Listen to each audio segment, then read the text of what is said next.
जब से जम्मू कश्मीर में विधानसभा चुनाव को लेकर प्रधानमंत्री नरेंद्र मोदी ने ऐलान किया है, आतंकी बौखला गए हैं। यही वजह है कि आए दिन यहां पर लाइन ऑफ कंट्रोल पर आतंकी घुसपैठ की कोशिश में लगे रहते हैं। हालांकि हमारे जवानों के शौर्य के सामने आतंकवादियों के हौसले टिक नहीं पाते। हर बार वो मुंह की खाते हैं। अगर सीमा पार से घुसपैठ की वो कोशिश करते हैं तो मारे भी जाते हैं। आतंकवादी गतिविधियों को लेकर जम्मू कश्मीर में सेना के जवान हाई अलर्ट पर हैं। सूत्रों के मुताबिक एलओसी के पास पाक ऑक्यूपाइड कश्मीर में 100 से ज्यादा आतंकवादियों के देखे जाने से सेना पूरी तरह अलर्ट मोड में है। ये आतंकवादी सीमा पार से घुसपैठ की फिराक में हैं।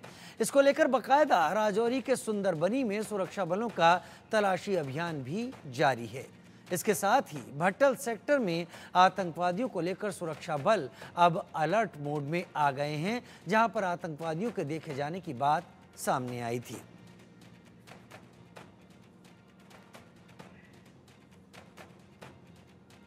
जम्मू के अखनूर सेक्टर में भट्टल इलाके और सुंदरबनी इलाके में संदिग्ध आतंकियों की हरकत देखे जाने के बाद सुरक्षा बलों का लगातार ऑपरेशन जारी है।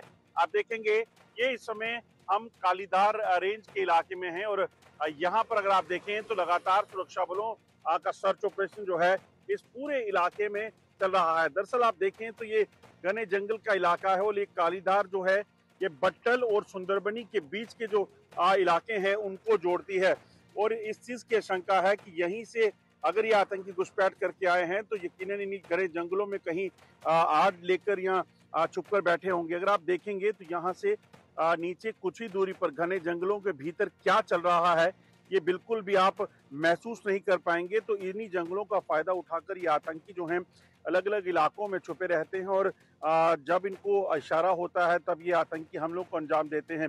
ये जो समय है बरसात का जो मौसम है यही वो समय है जिस वक्त सबसे ज़्यादा इन्फिल्ट्रेशन का खतरा जो है वो होता है। और लाइन ऑफ कंट्रोल की अगर बात की जाए जो सूत्र बता रहे हैं 100 से ज़्यादा आतंकी जो है वो लाइन ऑफ कंट्रोल के इलाके में हैं, जहां पर जो पाकिस्तानी सेना के साथ हैं और वहीं से इन आतंकियों को घुसपैठ कराने की फिराक में पाकिस्तान है।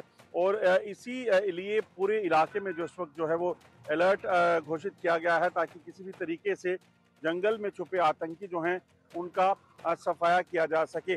और ये जो इलाका है दरअसल ये इलाका आगे रियासी, राजौरी और फिर आगे अनंतनाग और साउथ कश्मीर का जो कश्मीर का इलाका है वहां जाकर मिलता है। ऐसे में इस चीज की आशंका भी है कि आतंकी घुसपैठ करके इन्हीं जंगलों में राजौरी पुंछ के जंगलों में जो है वो छुपना चाहते हैं, मगर सुरक्षा बलों ने पूरे इलाके में अभियान जारी रखा है ताकि जल्द से जल्द इन आतंकियों को ट्रेस करके इनको न्यूट्रलाइज किया जा सके।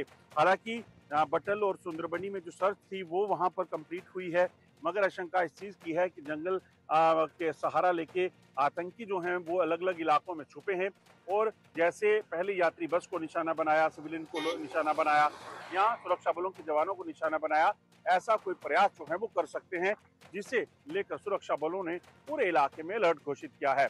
Ajay Jandial, India news, Jammu. पाकिस्तान की टेरर हंड्रेड साजिश, जहां पर 100 से ज्यादा पाकिस्तानी आतंकवादियों के पीओके में देखे जाने के बाद से भारतीय सेना सतर्क है और कई इलाकों में ऐसी जानकारी मिलने के बाद सर्च ऑपरेशन बिना देरी के वहां पर चालू कर दिए गए हैं, जिससे कि किसी भी ऐसी एक्टिविटी से बचा जा सके जो आगे चलकर घातक साबित हो सकती है। अजय जांडियाल जम्मू से मेरे साथ लाइव जुड़ रहे हैं, आशिक मीर श्रीनगर से मेरे साथ लाइव जुड़ रहे हैं, मेजर जनरल रिटायर्ड पीके सहगल डिफेंस एक्सपर्ट के तौर पर मेरे साथ लाइव जुड़ रहे हैं। सबसे पहले अजय, मैं आपका रुख कर लेता हूं। ये मौसम कुछ ऐसा है आजकल का, बारिश हो रही होती है, जंगल का इलाका है, हरियाली तेजी से बढ़ती है, लिहाजा कई जगह ऐसे पॉकेट्स, ऐसी बुशेस, ऐसी झाड़ियां तैयार होती हैं जिनका फायदा ये आतंकवादी उठाते हैं। लेकिन एक बड़ा हिस्सा जंगली हो जाता है जो सुरक्षा बलों के लिए एक नई मुसीबत की तरह होता है। फिलहाल कितने इलाकों में इस तरीके के सर्च ऑपरेशन चल रहे हैं, क्या जानकारी सुरक्षा बलों के पास है? पिछले कुछ दिनों से जम्मू रीजन को एक्टिवेट करने की कोशिश के बाद अब किस तरीके से तैयारी है? देखिए राजीव, आपको बता दूं कि इस वक्त अगर बात की जाए तो सबसे बड़ा इस वक्त ऑपरेशन जो शुरू हुआ है वो हुआ है उधमपुर के बसंतगढ़ इलाके में। जी हां, आपको बता दूं कि सुरक्षा बलों को जानकारी मिली थी कि जंगल के उस इलाके में जहां पर बसंतगढ़ में पहले भी 28 अप्रैल को एक मुठभेड़ हुई थी जिसमें एक बीडीजी मेंबर जो है उनकी शहादत हुई थी। उस इलाके में, उसके साथ सटे इलाके में जंगल में जो है कुछ आतंकी देखे गए हैं, जिसके बाद वहां पर तुरंत जो है एक ऑपरेशन शुरू किया गया और सर्च ऑपरेशन के दौरान इन आतंकियों के साथ मुठभेड़ शुरू हुई है। सेना, जम्मू कश्मीर पुलिस और आतंकियों के बीच में मुठभेड़ जारी है, गोलीबारी चल रही है और कोशिश ये कि जल्द से जल्द इन छुपे हुए आतंकियों को मार गिराया जा सके। 4 से 5 पाकिस्तानी आतंकी इस इलाके में घुसपैठ करके लगातार जो है वो छुपे हुए थे और इन आतंकियों के सफाई के लिए अब ऑपरेशन शुरू हुआ है। अगर आप देखें तो कल आपको बता दूं कि जो अखनूर का जो बटल इलाका है वहां पर 3 से 4 आतंकी देखे जाने की खबर आई थी, जिसके बाद सेना और पुलिस ने सर्च ऑपरेशन शुरू किया और उसके बाद सुंदरबनी में भी इसी तरह से 4 आतंकी दिखे गए, संदिग्ध दिखे और उसके बाद ऑपरेशन शुरू हुआ। दरअसल जम्मू कश्मीर के और खासतौर पर जम्मू खित्ते की अगर बात करें तो जो राजौरी पुंछ का इलाका है, इसके अलावा रियासी का इलाका है, कठुआ का इलाका है, उधमपुर और डोडा किश्तवाड़ का इलाका है, ये वो इलाके हैं जहां पर आतंकी जो हैं घुसपैठ करके लगातार जंगलों में छुपे हुए हैं। जैसा आपने कहा, बरसात के दिन है, इन बरसात के दिनों में दरअसल जंगल जो है वो काफ़ी घना हो जाता है, हरियाली बहुत ज़्यादा होती है और आतंकियों के लिए सबसे फेवरेबल टाइम जो होता है घुसपैठ का, छुपने का, वो ये रहता है। और ख़ासतौर पे अगर आप देखें तो इस वक्त जो पाकिस्तान और आतंकियों की जो प्लानिंग है वो ये है कि जम्मू कश्मीर में जो आतंकी गतिविधियां कम हुई थी, जम्मू कश्मीर में जब आतंकी कमांडर मारे गए और ख़ासतौर पे कश्मीर में जो तमाम आतंकी कमांडर मारे गए, उसके बाद जम्मू को टारगेट करना शुरू किया गया क्योंकि जम्मू में घने जंगल हैं। जम्मू में ऐसे इलाके हैं जहां पर जंगलों में रिहाइश बहुत कम है। ऐसे इलाकों में छुपकर वहां पे बर्फबारी भी कम होती है और वहां पर छुपना उनके लिए काफ़ी आसान रहता है, तो उन इलाकों को चुना गया। 90 के दशक के बाद जब आतंकवाद जम्मू कश्मीर में शुरू हुआ, उसके बाद इसी तरह से जम्मू के जंगलों में इन आतंकियों ने डेरा डाला था, जिसके बाद ऑपरेशन सर्पनाश चलाया गया था। और आज एक बार फिर मौका आ गया है कि इन छुपे हुए आतंकी, जिनका नंबर 80 से 90 हो सकता है, इन आतंकियों के सफाई के लिए एक बार फिर से ऑपरेशन सर्पनाश 2 चलाना पड़ेगा ताकि इन छुपे हुए आतंकियों का सफाया हो। ये आतंकी जम्मू कश्मीर में एक बार फिर से खूनी होली खेलने की फिराक में है, क्योंकि पाकिस्तान जानता है कि दुनिया में अगर भारत को बदनाम करना है या जम्मू कश्मीर की तस्वीर को बुरा बताना है तो उसके लिए यहाँ पर आतंकवादी घटनाएं होना बेहद ज़रूरी हैं। और कश्मीर में जिस तरीके से आतंकियों का सफाया हुआ, जब आम लोगों ने भाग लिया, सुरक्षा बलों को जानकारियां दी, पाकिस्तान की दाल गलना वहां खत्म हो गई, बंद हो गई। इसलिए अब जम्मू के जंगलों में आतंकी जो है वो रहकर यहां पर आतंकी गतिविधियों को तब अंजाम देते हैं जब पाकिस्तान से कोई इशारा होता है। आशिक भी मेरे साथ इस वक्त जुड़े हुए हैं। आशिक, जम्मू का रीजन और नॉर्थ कश्मीर जिसकी हम बात करते हैं, जहां पर आप हमारे साथ इस वक्त जुड़े हुए हैं, उसमें फ़र्क ये है कि वहाँ पर इतनी ज़्यादा बर्फबारी होती है, एक लंबे समय तक वहाँ पर हालात इस लायक नहीं रह पाते कि आप ढंग से ज़िंदगी भी बिता सकें। लिहाजा ये एक नया फ्रंट पाकिस्तान और पाकिस्तान बैक टेररिस्ट ने ओपन किया है। लेकिन लोलाब, केरन की हालत क्या है? क्या वहाँ पर भी इसी तरीके से नज़रें बनाई जा रही हैं? क्या इस बात को एक्सपेक्ट किया जा रहा है कि पाकिस्तान इस पूरे इलाके को एक बार फिर से ट्रिगर करने की जी तोड़ कोशिश कर रहा है? बिल्कुल राजीव, अगर हम उत्तरी कश्मीर के इलाकों की बात करें, जो सीमावर्ती इलाके हैं, खासतौर पर या उरी सेक्टर की बात करें, तो इन इलाकों से बीते महीने हमने देखा कि किस तरह की घुसपैठ की कोशिशें लगातार की गई। और इतना ही नहीं बल्कि बैट टीम की तरफ से भी एक साजिश रची गई, जिसके बाद सुरक्षा बलों की एक चौकी पर हमला भी किया गया। यानी ये कोशिशें जो है लगातार की जा रही है, लेकिन सुरक्षा बलों के जवान जो है बॉर्डर पर तैनात है, अलर्ट है, जितने भी ट्रूप्स, और लगातार ये साजिश जो है रची जा रही है। अगर हम देखें तो जिस हिसाब से टेररिज्म का शिफ्ट हम देख रहे हैं बीते कुछ सालों से कि जम्मू के इलाकों में देखने को मिल रहा है, और जितनी भी आतंकी घटनाएं हैं वो ज्यादातर जम्मू में देखने को मिल रही है, क्योंकि ऐसा भी हो सकता है कि अब ये आतंकी जान गए हैं कि कश्मीर में ये जो जंग लड़ रहे थे वो हार चुके हैं, और यहाँ पर लोकल सपोर्ट जो है बिल्कुल भी अब नहीं मिलता है, क्योंकि अब आम इंसान के जहन में ये आ गया है कि क्या सही है क्या गलत है। क्योंकि कश्मीर की सड़कें जो आज से पहले सिर्फ हड़ताल पत्थरबाजी विटनेस करती थी, लेकिन आज उन्हीं सड़कों पर रौनक है। आज यहाँ पर जगमगाता लाल चौक दिख रहा है, जिस लाल चौक पे हमेशा पाकिस्तान के झंडे और देश मुखालिफ सरगर्मियां देखने को मिलती है। और ऐसे साफ तौर पर ये लग रहा है कि पाकिस्तान में बैठे जितने की आतंकी कैंप्स है, और वहां पर ये साफ तौर पर साजिश रची जा रही है कि किस तरह से जम्मू के इलाकों में अब डिस्टर्बेंस फैलाई जाए, क्योंकि कश्मीर में ये जंग जो है हार चुके हैं, और कश्मीर में किस तरह से इन आतंकियों का खात्मा हो रहा है वो हम लगातार देख रहे हैं। राजीव, लगातार हम देख रहे हैं खात्मा किस तरीके से हो रहा है, लेकिन नॉर्थ कश्मीर जो बहुत ज़्यादा वोलेटाइल रहा था, अब कंपैरेटिवली उसकी तुलना में जम्मू रीजन को, यानी कठुआ से लेकर पुंछ तक के इलाके को ट्रिगर करने, टॉर्च करने की, आग लगाने की कोशिशें लगातार चल रही हैं। मेजर जनरल पीके सहगल मेरे साथ जुड़े हुए हैं इस वक्त। एक लंबा आपका अनुभव है मेजर। मैं पहला सवाल बहुत आसान भाषा में आपके सामने यूँ रखूँगा कि जब एक लंबा कोई अनुभव किसी एक संगठन के पास होता है, जैसे भारतीय सेना है, तो वो अनुभव बताता है कि आगे चीज़ों को किस तरीके से टैकल करना है। एलओसी के इस हिस्से में भारतीय सेना पिछले कई सालों से इतना ज़्यादा इसमें उलझी रही और धीरे धीरे करके इस पूरे रीजन से इस तरीके से वाकिफ़ हो गई कि इस बात पर यकीन करना थोड़ा मुश्किल होता है कि एलओसी से इन्फिल्ट्रेशन कराना अब पाकिस्तान के लिए उतना आसान हो पा रहा होगा। लेकिन फिर भी अगर टेररिस्ट जम्मू रीजन में दिखने लगे हैं या फिर आर्मी के कॉन्वॉय पर हमला कर रहे हैं, तो वो कौन से पॉसिबल रूट्स होते हैं जिसको पाकिस्तान ने नया खोजा है भारत को तनावग्रस्त और परेशान करने के लिए? आपका सवाल बहुत अहम है। मैं आपको बताना चाहता हूँ 2002 से लेकर 2021 तक जम्मू रीजन बिल्कुल पीसफुल था, यहाँ किसी प्रकार की कोई बड़ी घटना नहीं हो रही थी। लेकिन जब गलवान में हमारा मुठभेड़ हुआ तो हमने जम्मू रीजन से तकरीबन 80% जो फोर्सेस थी उनको उठा के कश्मीर में भेज दिया। आप सर रोमियो फोर्स और यूनिफॉर्म फोर्स की बात कर रहे हैं? मैं टोटल फोर्सेस की बात कर रहा हूँ कि यहाँ से बहुत बड़े पैमाने पर फोर्सेस को हमने हटा के कश्मीर में भेज दिया, लद्दाख के इलाके में जी। तो यहाँ का जो सिक्योरिटी ग्रिड था, सिक्योरिटी ग्रिड कमजोर हो गया, जो इंटेलिजेंस ग्रिड था कमजोर हो गया, जो लोकल इंटेलिजेंस का बड़े साल लगते हैं उसको कायम करने के लिए वो कमजोर हो गया।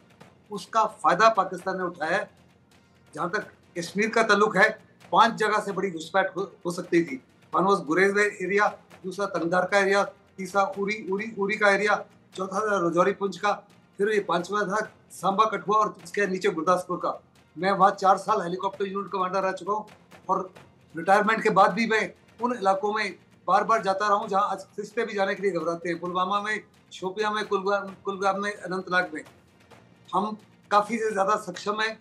हमने हर प्रकार से पाकिस्तान के घुसपैठ के तरीकों को एक ख़त्म कर दिया था, लेकिन क्योंकि वहाँ से फोर्सेस हटा दी गई और कुछ पॉलिटिशियंस ने ऐसी स्टेटमेंट दी जो हमारे आईज एंड ईयर्स थे उस एरिया में, गुज्जर और बकरवाल, वो कुछ हद तक हमारे खिलाफ हो गए और आज वो हर प्रकार से ओवरग्राउंड वर्कर के तौर पे पाकिस्तान के घुसपैठियों की मदद करते रहे हैं।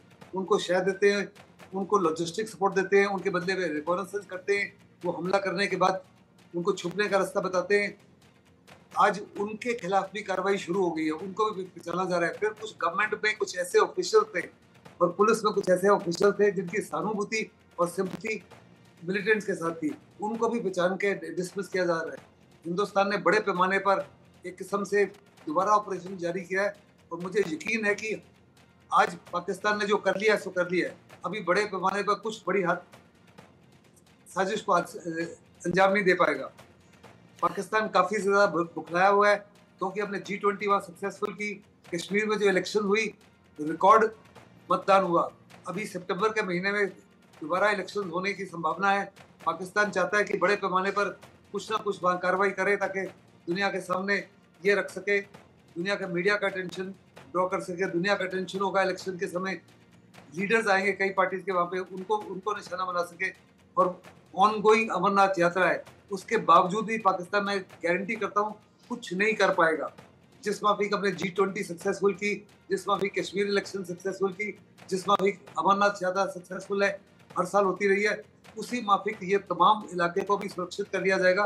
क्योंकि बड़े पैमाने पर अभी 7 से 8 हज़ार एक्स्ट्रा ट्रूप्स यहाँ लगा दिए, कुछ पैरा कमांडो लगा दिए, रिकॉनेसेंस बढ़ा दिया, सर्वेलेंस कैपेबिलिटी बढ़ा दी है, इंटेलिजेंस गैदरिंग और इंटेलिजेंस शेयरिंग को बढ़ा दिया है। और वंस अगेन बहुत ज़बरदस्त कोशिश की जा रही है कि ह्यूमन इंटेलिजेंस जो सबसे इम्पोर्टेंट है और सबसे महत्वपूर्ण है उसको रिक्रिएट किया जाए। उसमें समय लगता है, लोगों का दिल दिमाग और विश्वास जीतने के लिए बहुत समय लगता है, क्योंकि वो इंफॉर्मेशन देने से घबराते हैं कि कल आतंकियों को पता लग गया तो उनके परिवार को खत्म कर देंगे। ऐसे में उनका दिल और दिमाग और विश्वास जीतना बहुत ही इंपॉर्टेंट होता है, जिसमें काफी से ज्यादा टाइम लगता है।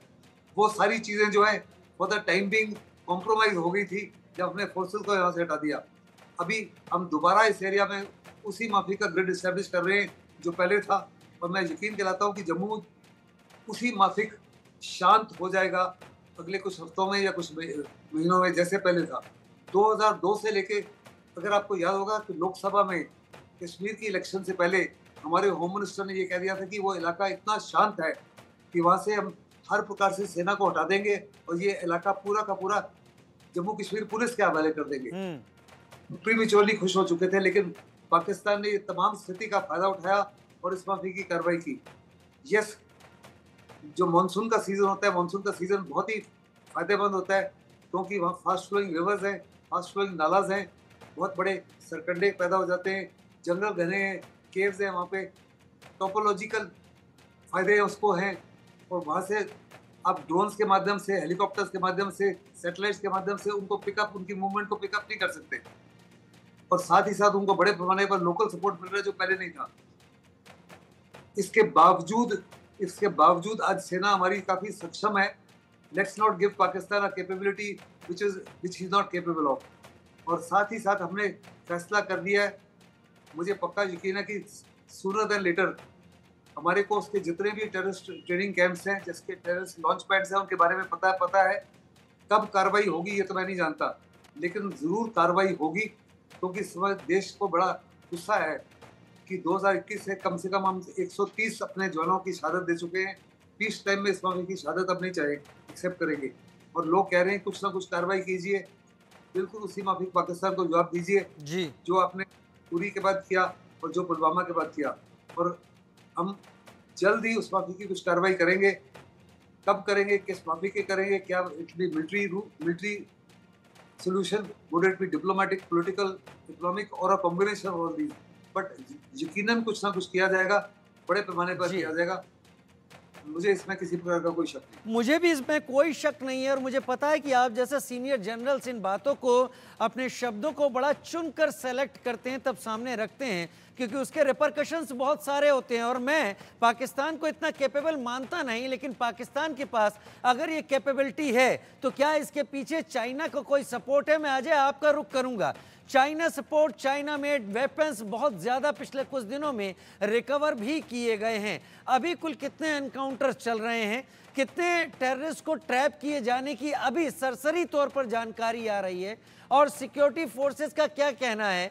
जो चाइना मेड वेपन्स और चाइना मेड कम्युनिकेशन डिवाइसेस मिल रही हैं, वो क्या सिग्नल करती हैं? देखिए राजीव, एक चीज को समझना होगा कि पाकिस्तान अकेला कुछ नहीं कर सकता। पाकिस्तान कई बार जूझ चुका है भारत से बदला लेने के नाम पर। पाकिस्तान ने ब्लीड इंडिया 1000 कट का जो नारा दिया था उसको बहुत बार ट्राई कर चुका। जंग पाकिस्तान ने यहाँ पर करने की कोशिश की, कई बार उसमें मुंह की खानी पड़ी। पाकिस्तान ने युद्ध विराम का उल्लंघन किया और सरहद पर बीएसएफ और सेना के साथ साथ मासूम लोगों को निशाना बनाया ताकि यहाँ के हालात खराब करे, वो कुछ नहीं कर पाया। पाकिस्तान पिछले 3 दशकों से भी ज़्यादा समय से आतंकवादी गतिविधियों को अंजाम दे रहा है, आतंकियों को यहाँ भेज रहा है, और हज़ारों की संख्या में आतंकियों को जो है लाशों में तब्दील कर पाकिस्तान भेजा गया है, आतंकियों को दफन कर दिया गया यहाँ पर सुरक्षा बलों द्वारा। उसमें भी पाकिस्तान को कोई फायदा नहीं हुआ, इसीलिए पाकिस्तान दरअसल बुखला गया है। पाकिस्तान ने इसीलिए जम्मू कश्मीर में लगातार एक तस्वीर जो बनाना शुरू की थी। आप सोचिए 90 के दशक में जब आतंकवाद चलाया, उसके साथ साथ पाकिस्तान ने अलगाववाद का बीज बोया। यहाँ पर लगातार आतंकियों को पनाह देने के लिए लोगों को तैयार किया, युवाओं को पत्थरबाजी के लिए और तमाम चीज़ों के लिए तैयार किया। मगर जब उस पूरे चक्रव्यूह को तोड़ा गया तो उस चक्रव्यूह के टूटने के बाद भारत की और जम्मू कश्मीर की जो असली तस्वीर दुनिया तक पहुंची वो पाकिस्तान को ज़्यादा बौखलाहट का कारण बनी है। पाकिस्तान अब कोशिश कर रहा है कि किसी भी तरीके से जम्मू कश्मीर के हालात वैसे वापस किए जाएं जो 90 के दशक में पाकिस्तान ने किया था। पाकिस्तान फिर कह नहीं पा रहा दुनिया को, देखिए वहाँ पर युवा पत्थरबाजी करते हैं सरकार के खिलाफ, वहाँ पर युवा हथियार उठाते हैं, इसीलिए पाकिस्तान बौखलाया हुआ है। पाकिस्तान सरहद पार से लाइन ऑफ कंट्रोल की दूसरी तरफ से आतंकियों के साथ साथ अपनी फौज को भी भेज रहा है कि यहाँ जाइए, जम्मू कश्मीर में आतंकी गतिविधियों को अंजाम दीजिए, हमले कीजिए। और पिछले दिनों बैट एक्शन जो हुआ, जो पिछले दिनों यहाँ पर आतंकी हमले हुए जिनमें आतंकी वहाँ से फरार हुए, वो आतंकी कौन थे? वो आतंकी वही हैं जो SSG कमांडोज हैं पाकिस्तान के, और उनको यहाँ भेजने का मकसद, क्योंकि जो आतंकी यहाँ पर हुआ करते थे उन आतंकियों को लगातार जो है सुरक्षा बलों ने ढेर किया, और इन आतंकियों के ढेर होने के बाद अब पाकिस्तान को समझ आ गया कि यहाँ की फौज का, सुरक्षा बलों का, जम्मू कश्मीर पुलिस का मुकाबला करना है तो कम से कम कोई ट्रेंड आतंकी चाहिए जो जम्मू कश्मीर में यहाँ पर सही मायने में हालात वापस खराब कर सके। मगर सुरक्षा बल पूरे सतर्क हैं। आपको बता दूं ये 80 से 90 आतंकी जो जम्मू कश्मीर में घुसपैठ करके आए हैं ये वापस नहीं लौटने वाले, ये बड़ा तय है। चुनिंदा लोग जो ओवरग्राउंड वर्कर जिनकी मदद से एक बार फिर से टेरर नेटवर्क को जो है खंगालने का, जिसकी मदद से पाकिस्तान एक बार फिर से टेरर इंफ्रास्ट्रक्चर को खड़ा कर रहा है, टेररिज्म को रिवाइव कर रहा है, उनकी वजह से अब आप देखना कि वो लोग भी सलाखों के पीछे होंगे। थोड़े दिन पहले हमने बताया था कैसे हाकमदीन ने रियासी पर हमले के लिए जो आतंकियों को मदद दी थी 5000 के एवज में, वो आज सलाखों के पीछे है, उसके बाकी साथी भी रडार पर हैं। उसी तरह से लियाकत और उसके साथियों को कठुआ हमले के लिए जिम्मेदार थे, उनको भी अंदर कर दिया गया है। बख्शा किसी को नहीं जाएगा, बख्शा किसी को भी नहीं जाएगा। आशिक मीर भी मेरे साथ इस वक्त जुड़े हुए हैं। आशिक, उस पूरे इलाके में, और अभी जैसा अजय कह रहे हैं और जैसा PK सहगल सर कह रहे हैं, आपको क्या जानकारी मिल रही है? क्योंकि अब ग्राउंड पर सपोर्ट वो नहीं है जो आज से शायद 15-20 साल पहले रहा करता होगा वहां पर। क्या अभी भी वहां पर OGWs हैं? क्या अभी भी ऐसे लोगों पर नजर रखी जा रही है जो पाकिस्तान के मंसूबों को वहां पर खाद पानी देने की कोशिश करते हैं, या ज्यादातर वहां पर क्या पाकिस्तानी या दूसरे फॉरेन टेररिस्ट वहां पर अब अपनी मौजूदगी दिखा रहे हैं? देखिए राजू, अगर हम 5 अगस्त 2019 के बाद की बात करें तो जिस हिसाब से जम्मू कश्मीर के हालातों में सुधार देखने को मिल रहा है और यहाँ पर डेवलपमेंट का दौर चल रहा है, साथ साथ अगर हम टूरिज्म सेक्टर की बात करें तो अभी तक जो है 1 करोड़ से ज्यादा टूरिस्टों ने जम्मू कश्मीर का विजिट किया है। यहाँ पर आम लोग जो है शांति से जी रहे हैं, और सबसे बड़ी बात यहाँ पर यही थे, जो भी यहाँ पर मुद्दे होते थे वो डेवलपमेंट को लेकर थे, रोजगार को लेकर होते थे, और इन्हीं चीजों को बहला फुसला कर, वर्गला कर इस्तेमाल किया जाता था एक आम इंसान को, जो गलत रास्तों पर चलने के लिए तैयार हो जाता था, और इसी का फायदा जो है कहीं ना कहीं पाकिस्तान उठाता था।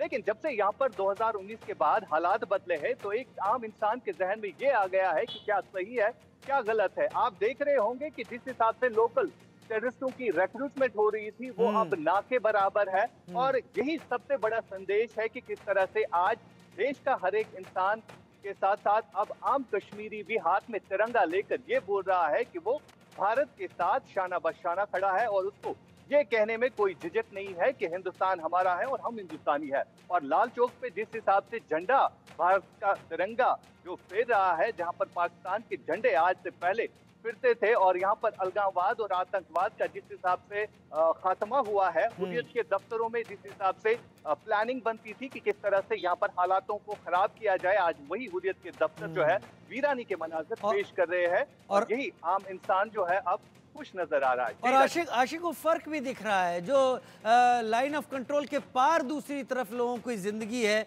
और जो इस तरफ जिंदगी है। PK सहगल सर, मैं आखिरी आपसे एक रिएक्शन लेना चाहूंगा। भारत का जो पड़ोस है, भारत का जो नेबरहुड है, वो पिछले कई दिनों से बहुत ज़्यादा वोलेटाइल है। उसके पीछे की वजहें हमको बहुत स्टडी के बाद समझ में आएंगी, और उम्मीद है जो भारत सरकार है और जो एक्सपर्ट्स हैं वो नज़र रखे हुए होंगे। लेकिन पाकिस्तान, नेपाल, श्रीलंका, बांग्लादेश, ये आसपास की वोलेटिलिटी क्या मौका देती है पाकिस्तान को कि वो एडवेंचर कर सके जम्मू एंड कश्मीर में? देखो, ये वोलेटिलिटी का फायदा पाकिस्तान जरूर उठाएगा। जो भी बांग्लादेश में हुआ है ये सबसे बड़ा झटका है हिंदुस्तान के लिए, क्योंकि हमारा जो बॉर्डर है 4096 किलोमीटर है, वहाँ हर प्रकार से आतंकवाद को खत्म कर दिया गया था। नॉर्थ ईस्ट में जितनी भी इंसर्जेंसी थी तकरीबन सब खत्म हो चुकी थी। कुछ डिस्ट्रिक्ट्स को छोड़ के arm forces special power act हटा दिया गया था। शेख हसीना ने यकीन किया था कि हिंदुस्तान के खिलाफ कार्रवाई करने वाले जो लोग हैं उनको किसी प्रकार की सेफ सेंट्री ना दी जाए, उनको किसी प्रकार की मदद ना दी जाए और उनका खात्मा किया जाए अगर वो बांग्लादेश में आते हैं तो। जी अभी वहाँ की जो नई सरकार है और जो पाकिस्तान के टंकी है वो इस माफी की कार्रवाई होने देंगे या नहीं होने देंगे पता नहीं। दूसरा, उस बॉर्डर के ऊपर बहुत बड़े पैमाने पर रिफ्यूजी इन्फ्लक्स हो सकता है, उसके माध्यम से ड्रग्स आ सकती है, फेक करेंसी आ सकता है। और उस रिफ्यूजी इन्फ्लक्स के बीच में जो वाकई वहाँ का रेडिकल जो पार्ट है वो भारत को परेशान कर सकता है। समय मेरे पास कम है लेकिन आप इशारा बहुत कुछ दे गए। मेजर जनरल पीके सहगल साहब, अजय और आशिक, आप दोनों का भी बहुत शुक्रिया। सर, आपका भी बहुत शुक्रिया कि आपने इस एनालिसिस के साथ चर्चा में हिस्सा लिया।